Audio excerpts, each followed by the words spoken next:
Hello, pre-K friends.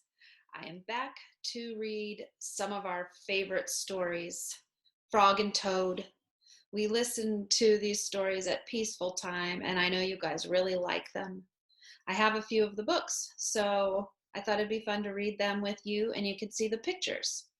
So this collection is Frog and Toad Are Friends, and there's a few different stories inside. Spring, the story, a lost button, a swim, and the letter. So I'll read each of these with you, and this time you'll get to see the pictures.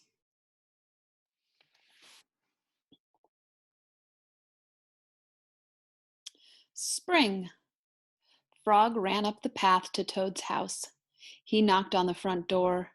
There was no answer. Toad, Toad, shouted Frog. Wake up! It is spring! Blah, said a voice from inside the house. Toad, Toad, cried Frog. The sun is shining. The snow is melting. Wake up! I am not here, said the voice.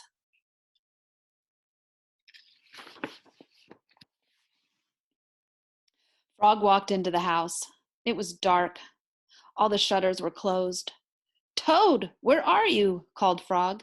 Go away, said the voice from a corner of the room. Toad was lying in bed.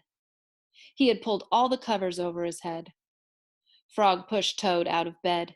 He pushed him out of the house and out onto the front porch. Toad blinked in the bright sun. Help, cried Toad. I cannot see anything.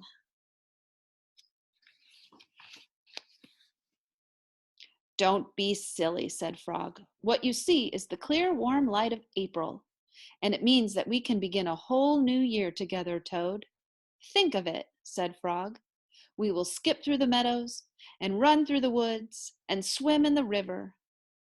In the evenings, we will sit right here on this front porch and count the stars. You can count them, Frog, said Toad. I will be too tired. I am going back to bed.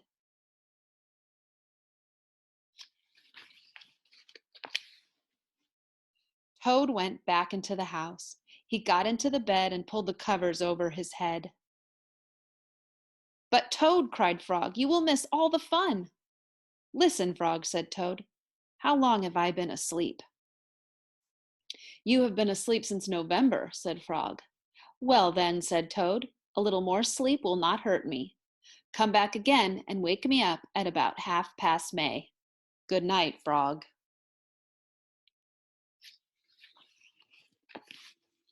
But Toad, said Frog, I will be lonely until then. Toad did not answer. He had fallen asleep. Frog looked at Toad's calendar. The November page was still on top. Frog tore off the November page. He tore off the December page and the January page, the February page and the March page. He came to the April page. Frog tore off the April page too.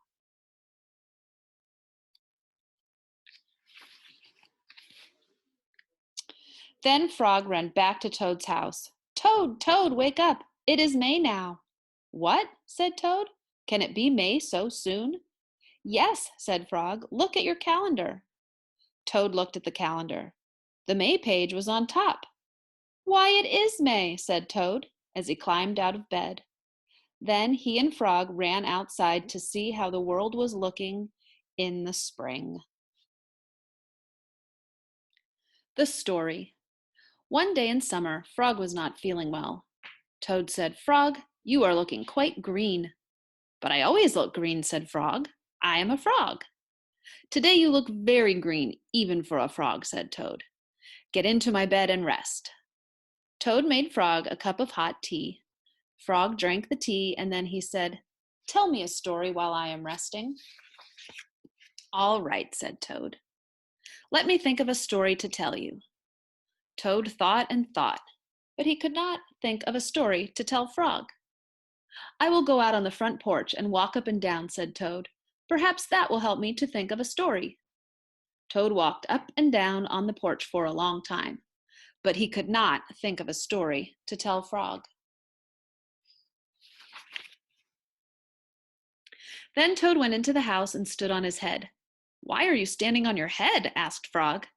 "I hope that if I stand on my head, it will help me to think of a story," said Toad. Toad stood on his head for a long time, but he could not think of a story to tell Frog. Then Toad poured a glass of water over his head.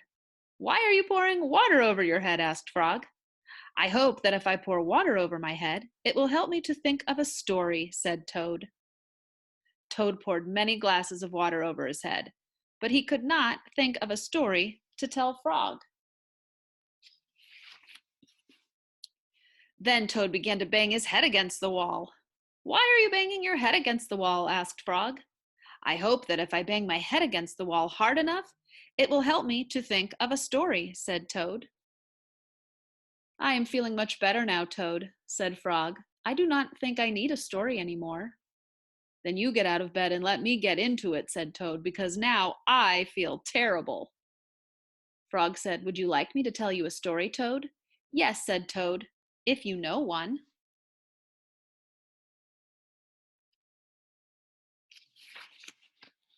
"Once upon a time," said Frog, "there were two good friends, a frog and a toad.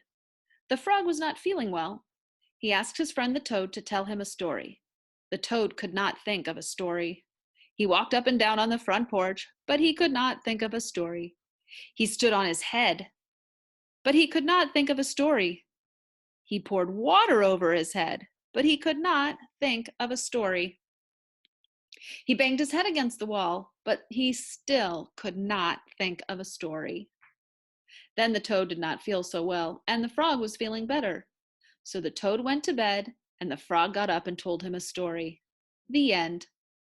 "How was that, Toad?" said Frog. But Toad did not answer. He had fallen asleep.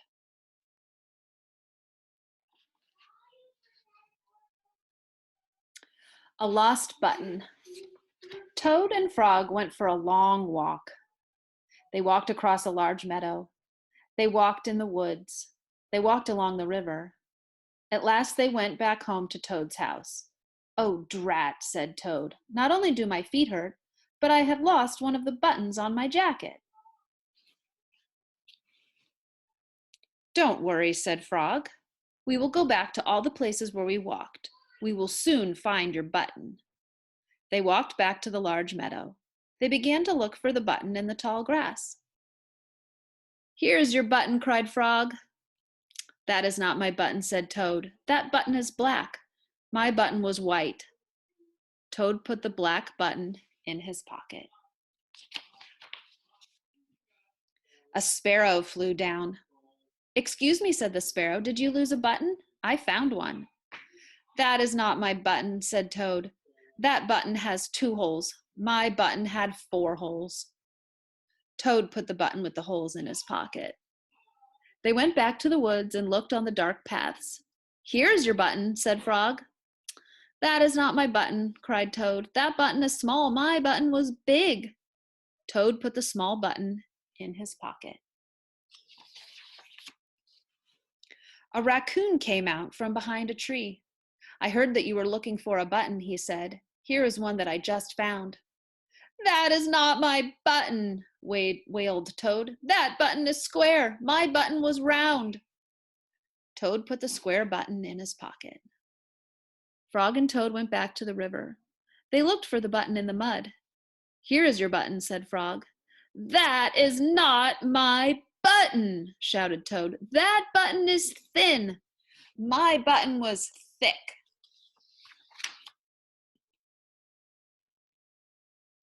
Toad put the thin button in his pocket. He was very angry. He jumped up and down and screamed, "The whole world is covered with buttons, and not one of them is mine."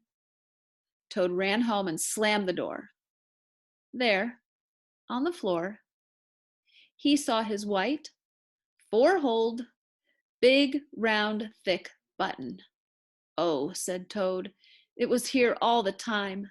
What a lot of trouble I have made for Frog." Toad took all the buttons out of his pocket. He took his sewing box down from the shelf. Toad sewed the buttons all over his jacket. The next day, Toad gave his jacket to Frog. Frog thought that it was beautiful. He put it on and jumped for joy. None of the buttons fell off. Toad had sewed them on very well. A swim. Toad and Frog went down to the river. What a day for a swim, said Frog. Yes, said Toad. I will go behind these rocks and put on my bathing suit. I don't wear a bathing suit, said Frog. Well, I do, said Toad.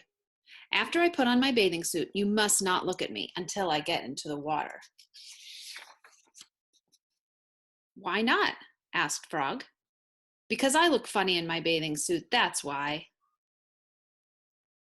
Frog closed his eyes when Toad came out from behind the rocks. Toad was wearing his bathing suit. Don't peek, he said. Frog and Toad jumped into the water. They swam all afternoon. Frog swam fast and made big splashes. Toad swam slowly and made smaller splashes. A turtle came along the riverbank. Frog, tell that turtle to go away, said Toad. I do not want him to see me in my bathing suit when I come out of the river. Frog swam over to the turtle. Turtle, said Frog, you will have to go away. Why should I? Asked the turtle. Because Toad thinks he looks funny in his bathing suit, and he does not want you to see him, said Frog.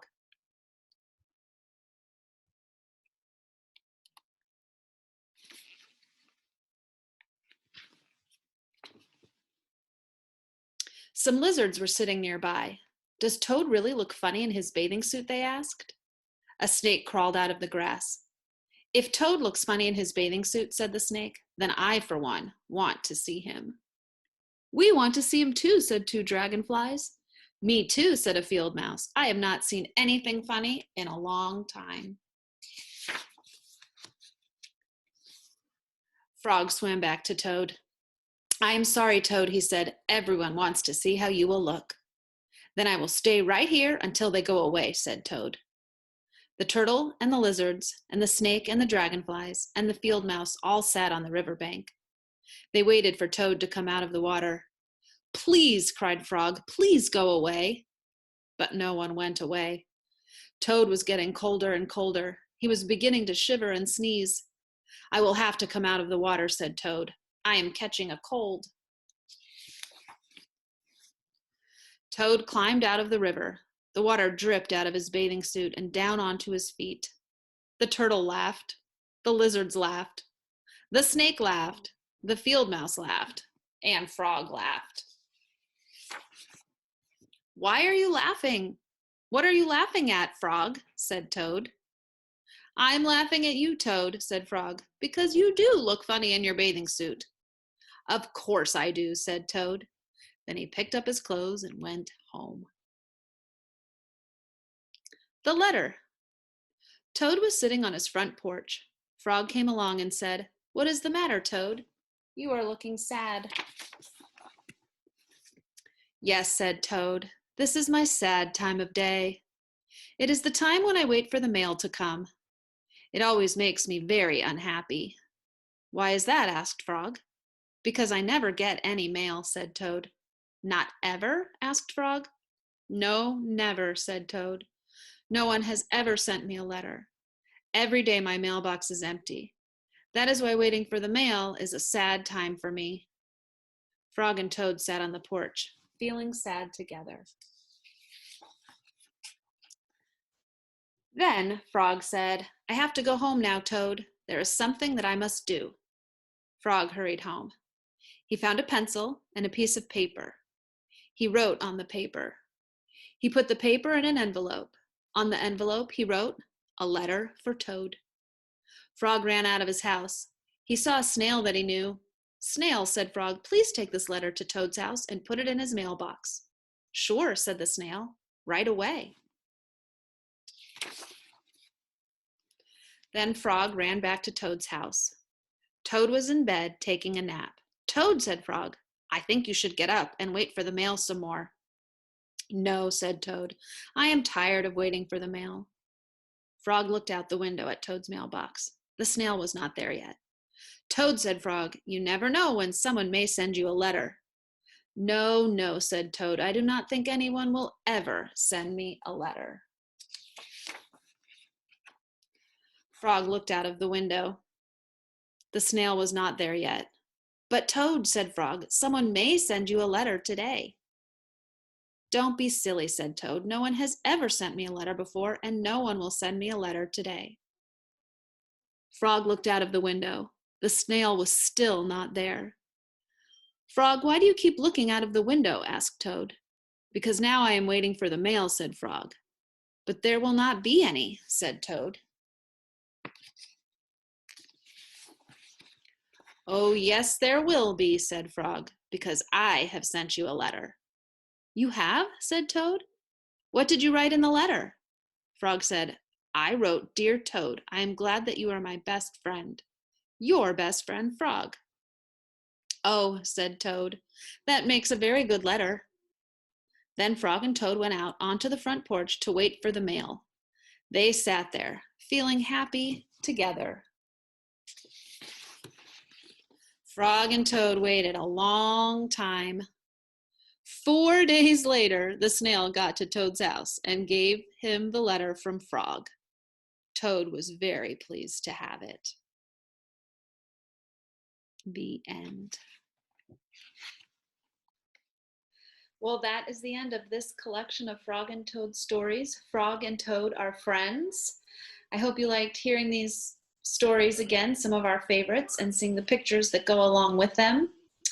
And I really hope that we are back at school soon and can listen to these stories again together. All right, bye friends. See you later.